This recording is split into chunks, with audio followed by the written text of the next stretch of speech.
Bonjour Marina Mesure, Bonjour.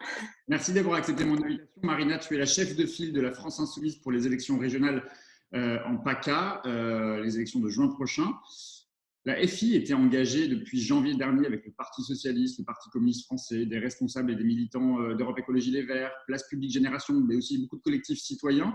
Vous étiez engagé autour d'un appel unitaire, il est temps, dont tu es d'ailleurs l'une des porte-paroles. Vous vous êtes réunis pendant plusieurs semaines dans des ateliers de travail pour réfléchir au projet. Vous avez même fait campagne ensemble et pourtant, l'union semble patiner. Qu'est-ce qu'il se passe, Marina?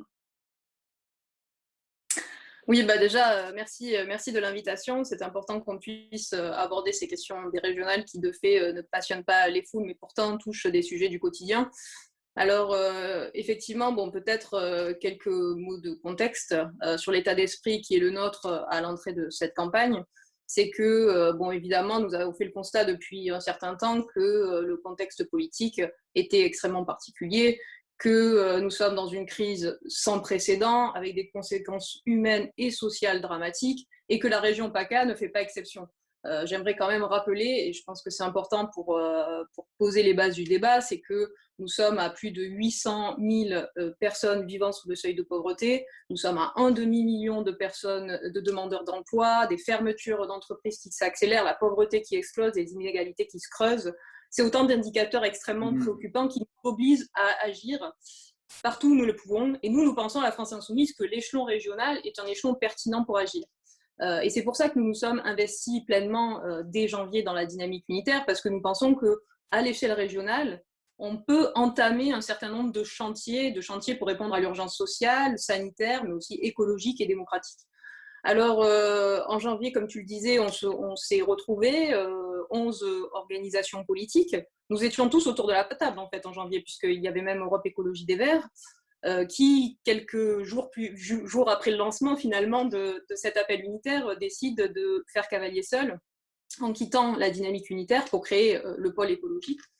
Et depuis ce jour, nous avons tenté à plusieurs reprises donc, de tendre la main à ce pôle écolo pour qu'il rejoigne la dynamique unitaire, qu'on puisse continuer à travailler ensemble. Puisque nous savons évidemment la difficulté qui est la nôtre au niveau de la région PACA, la faiblesse de notre dynamique après avoir laissé à la région, la région aux mains de la droite et de l'extrême droite. Donc, de fait, nous avons été vraiment dans une dynamique de tendre la main à plusieurs reprises à travers des communiqués de presse, des lettres ouvertes, etc. Bon, qui n'ont jamais abouti.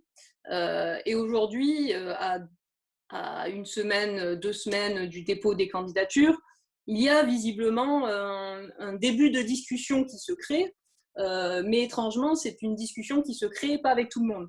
C'est-à-dire que d'un côté, on a un cadre unitaire très enthousiasmant avec 11 organisations politiques, les collectifs citoyens, les citoyens engagés, avec qui on Ça, c'est l'appel, travaille. il est temps.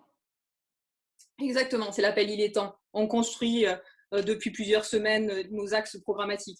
Donc toute cette dynamique unitaire qui est extrêmement enthousiasmante aujourd'hui, on la balaye de la main pour dire très bien, on peut discuter, mais pas avec tout le monde. Alors ça pose effectivement ce premier problème parce que on trouve étrange en plus de dire dans la presse on va travailler à l'union de la gauche quand même, puisque c'est ce qui est dit par notamment Félicia, qui est le tête de liste de Pôle Écolo, mais qu'il considère que cette union de la gauche devrait notamment se faire sans la France Insoumise, qui est quand même un des principaux partis de gauche dans la région, et qu'il devrait se faire justement sans toute la dynamique qui a été créée depuis 3 mois et sur laquelle nous sommes pleinement investis. Donc c'est Sur effectivement quoi, problématique. sur quelle base ça se justifie? Est-ce que vous avez constaté au fil et à mesure des réunions de travail, des ateliers de travail, qu'il y a des désaccords de fond qui vous opposeraient sur la région? Ben non, justement, c'est ça qui est intéressant, c'est qu'on arrive en fait au constat que nous sommes d'accord sur le programme. C'est-à-dire que là, après 3 mois, nous sommes en train de restituer justement tout le travail qui a été fait par les 300 personnes qui se sont investies avec les citoyens pour construire ces axes programmatiques. Et nous sommes d'accord. Nous sommes d'accord sur le programme, nous sommes d'accord sur les axes programmatiques. Nous sommes très nombreux autour de la table pour porter justement cette dynamique. Et aujourd'hui, non, la question qui est posée par le pôle écolo, c'est clairement de savoir est-ce la bonne stratégie en fait de partir tous unis dès le premier tour. C'est ce qui est posé aujourd'hui. Donc on a abouti donc les premières discussions, ça a été qu'une partie donc, des composantes dilettantes avec le pôle écolo qui ont discuté ensemble, sans la France Insoumise notamment. Et nous sommes arrivés hier à une première discussion. Donc c'est la première fois où là, il y a eu une rencontre avec l'ensemble des composantes du dilettant et du pôle écolo. Nous étions, sincèrement, nous étions enthousiastes de voir que nous arrivions enfin à nous mettre tous autour de la table, que nous allions pouvoir parler programme, nous allons pouvoir parler peut-être justement de la constitution d'une liste unique pour le premier tour. Et en fait, le message qui a été passé par le pôle écolo est plutôt le fait que, premièrement, on ne discute pas du programme, puisque nous n'avons pas discuté du programme, donc c'est problématique. Deuxièmement, effectivement, qu'en interne, ils n'ont pas décidé si la meilleure stratégie était celle d'une liste unique au premier tour. Deuxième point, à 2 semaines encore, je le dis, à 2 semaines du dépôt des candidatures, on avait 3 mois devant nous.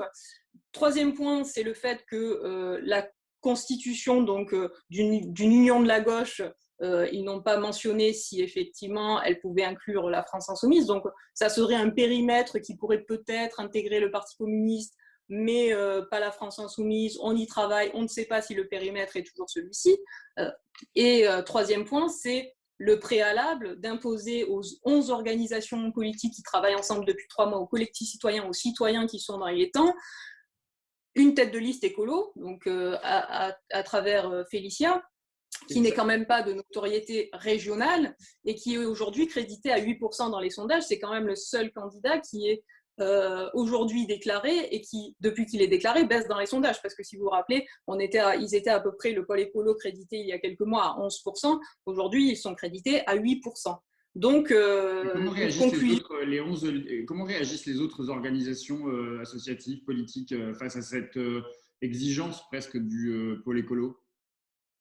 Je pense qu'il y a un désarroi global de l'ensemble des forces politiques. En tout cas, la réunion s'est clôturée un petit peu de cette manière-là, parce que quand on voit les conditions qui sont posées sur la table, quand on voit que les personnes en présence du pôle écolo viennent pour écouter sans mentionner quels sont les obstacles à ce rassemblement, c'est quand même extrêmement problématique comme je le dis, avec l'urgence du calendrier maintenant qui se pose. Donc je pense qu'il y a un désarroi, et c'est vrai que même si, personnellement, je suis de nature optimiste, mais là, ce n'est quand même pas très bien engagé au vu effectivement de l'urgence de devoir là maintenant acter un certain nombre de choses. Comment tu l'expliques, ça, la situation en PACA? Parce que c'est vrai qu'on a envie de faire le parallèle avec la région des Hauts-de-France, parce que ça fait depuis 2015 que dans les Hauts-de-France, comme en PACA, la gauche est absente de l'hémicycle régional face au danger de l'extrême droite qui pèse dans les 2 régions. Et pourtant, Karima Delli, qu'on recevait hier d'ailleurs dans la midinale, a réussi à rassembler les écologistes, la France Insoumise, le Parti Socialiste, des collectifs citoyens. Qu'est-ce qui se joue ou qu'est-ce qui se passe? Est-ce que c'est une question d'ego en PACA, ou est-ce que c'est plus large, il y a un conflit plus prégnant entre la France Insoumise et les écologistes? Alors non, il n'y a pas de conflit entre la France Insoumise et les écologistes en PACA. Par contre, il y a un certain nombre de problèmes internes qui se sont posés au sein du pôle écolo, parce que comme tu le sais, en janvier, je le disais, il y avait le chef de file officiel d'Europe Écologie des Verts qui a intégré la dynamique Il est temps, qui a participé pleinement et qui participe maintenant, il n'est plus chef de file, mais qui participe toujours aux travaux d'Il est temps. Donc en fait, il y a aussi eu un certain nombre de divisions internes qui font que aujourd'hui, la tête de liste écolo devient peut-être un préalable à ce que tout ne parte pas en vrille, si je peux me permettre.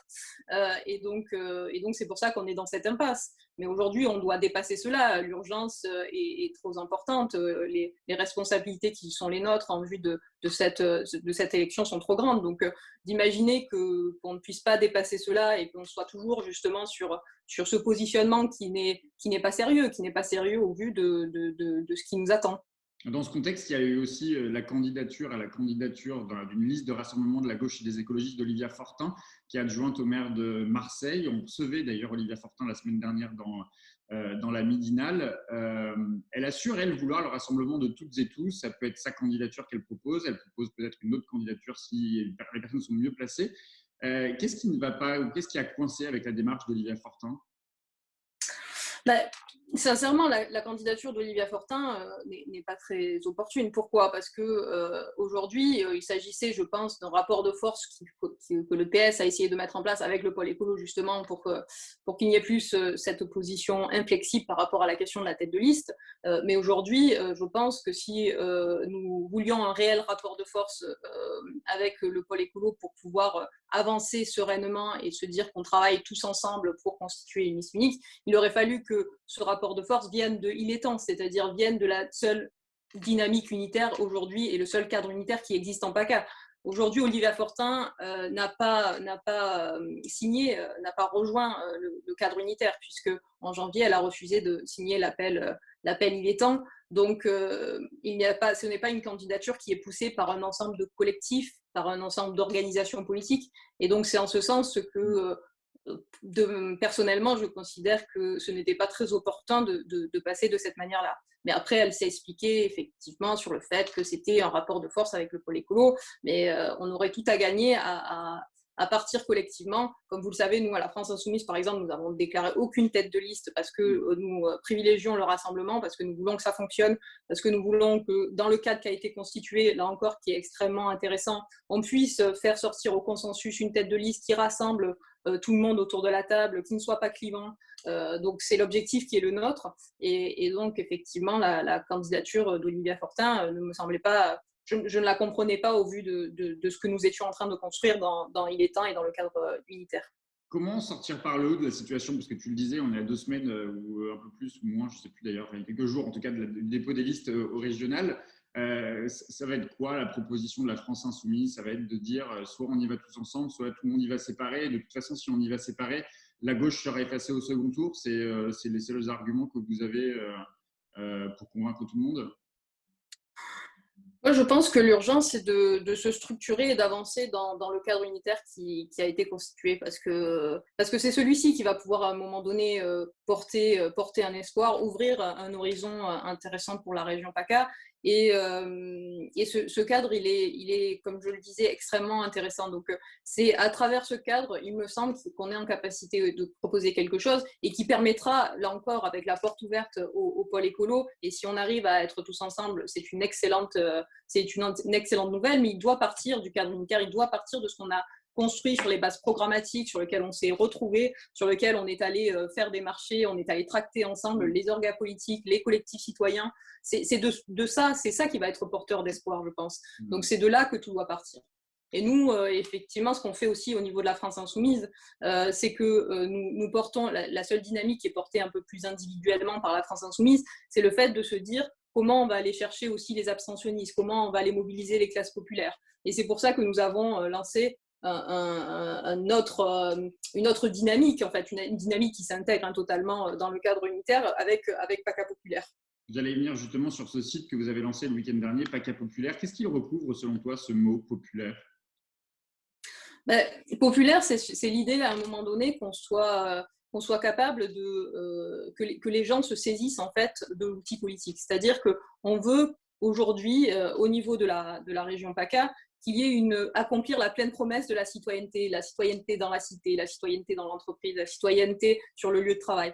Et ce qu'on a, notre initiative PACA Populaire, je pense, c'est quand même assez innovante parce que c'était de partir de l'idée de comment convaincre que cet échelon est pertinent, qu'il mérite de s'y intéresser, qu'il mérite qu'on s'y investisse pleinement. Et donc, pour cela, il faut expliquer concrètement de quoi il s'agit, mais il faut partir des gens. Et donc, PACA Populaire, c'est 3 outils principaux, c'est les auditions citoyennes, les agoras populaires et après des prises de position par rapport à ce que disent les gens sur le terrain. Qu'est-ce que c'est? Juste, je me permets d'en dire 2 mots. C'est que l'audition citoyenne, c'est que nous sommes allés en fait pendant plusieurs semaines arpenter les rues, les villages, les campagnes de la région pour demander concrètement aux gens comment ils vont, quelles sont leurs préoccupations du quotidien. Et à partir de ces auditions, nous avons créé donc des agoras pour après, en fonction des préoccupations des gens, essayer d'avoir un espace collectif de discussion. Très concrètement, sur les régionales, c'est quoi? C'est-à-dire que, par exemple, moi j'en ai fait plusieurs, donc des auditions citoyennes, et je suis allée dans la vallée de Méouge, et les habitants m'ont dit bon, franchement, il y en a marre de se lever à 4h30 du matin pour accompagner nos enfants au lycée. Pourquoi ? Parce que nous n'avons plus de transport en commun. Et bien là, l'idée, c'était de se dire, et ça c'est revenu plusieurs fois à la question des transports, parce que les transports, c'est ce qui permet effectivement la mobilité au quotidien. Donc on est parti de ces constats des gens pour dire, et si on en discutait ensemble autour d'une agora populaire sur la question des transports, où nous invitions pas des politiques, nous invitions des syndicalistes, des usagers, et nous essayons de construire ensemble ce que serait la région de demain, c'est-à-dire concrètement quelles sont les demandes, qu'est-ce qu'on peut porter au niveau d'une région. Et après, nous avons fait ça sur différents sujets, c'est-à-dire qu'il y avait par exemple des préoccupations sur la malbouffe dans les cantines scolaires. C'était un sujet qui revenait aussi. Pourquoi nos enfants doivent manger du Sodexo, des produits pleins d'additifs, de pesticides. Et donc, on passe à la deuxième question, c'est de dire, faisons une agora sur les questions de politique régionale, de défense de l'agriculture bio, locale, paysanne, de proximité, pour essayer d'avoir des circuits courts, une alimentation saine, une alimentation en plus qui est bonne aussi pour l'environnement. Et donc, c'est comme ça qu'on a construit ces agoras. Et je pense que quand on part de ces constats, quand on part de ce que demandent les gens, on arrive à intéresser à la question politique au niveau même d'un échelon qui est assez méconnu, qui est l'échelon régional. Dans quel état Renaud Muselier va-t-il laisser la région PACA? C'est quoi l'héritage de Renaud Muselier dans la région? Bon, ben, le bilan de Muselier, c'est un bilan évidemment de politique libérale, climaticide pour la région. C'est l'autel de la compétitivité, de la concurrence, des uns envers les autres, des privatisations, des toujours plus inégalités sociales, de certains qui se gavent et d'autres qui peinent à se nourrir, hein, parce que c'est quand même le retour de la faim dans notre région. Hein. Moi, je suis excédée d'imaginer que dans notre pays, on en est effectivement à plus d'1 million de personnes qui ont rejoint, qui aujourd'hui ont besoin de l'aide alimentaire, et particulièrement dans notre région.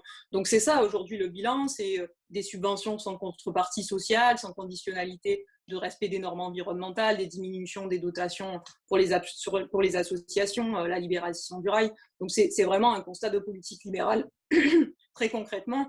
Et donc c'est pour ça qu'à un moment donné, face à la concurrence de tous contre tous, ce qu'il faut faire, c'est le choix de la solidarité, le pari de la solidarité. Et c'est ce qu'on essaye, nous, de porter collectivement avec cette dynamique unitaire, avec les gens, avec l'implication citoyenne.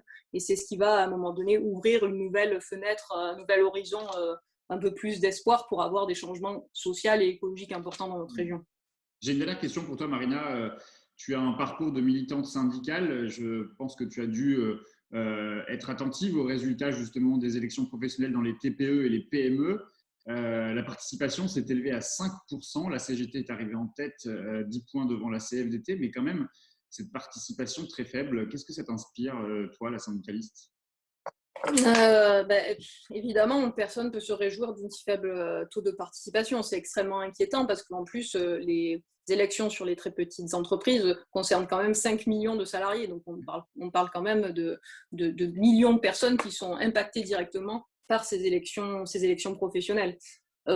Il faut se dire quand même que ces élections se sont tenues dans un contexte particulier et il est inquiétant que le gouvernement n'ait pas été à la hauteur de cette élection. Pourquoi ? Parce qu'il a reporté déjà 3 fois le scrutin. C'était au début en novembre, après ça a été en janvier, là c'était finalement en avril. Il n'y a eu aucune campagne de communication, ni dans les télés, ni dans les médias, pour expliquer ce que c'est cette campagne, ce que c'est l'importance aujourd'hui d'aller voter sur ces élections professionnelles parce qu'elles concernent les conditions de travail des gens, de millions de personnes, là je le rappelle encore. Il y a eu des difficultés dans l'acheminement du matériel de vote et c'est vrai d'ailleurs, juste pour faire le parallèle avec notre première discussion, mais quand on voit les difficultés de cette campagne et d'arriver à un taux de participation autour de 5%, on se dit que va-t-il se passer au niveau des régionales si pareil, on se retrouve dans ce même contexte sanitaire qui empêche la campagne, une vraie campagne de terrain et du coup on se retrouve privé de la démocratie, qu'elle soit dans l'entreprise ou qu'elle soit au niveau d'une collectivité.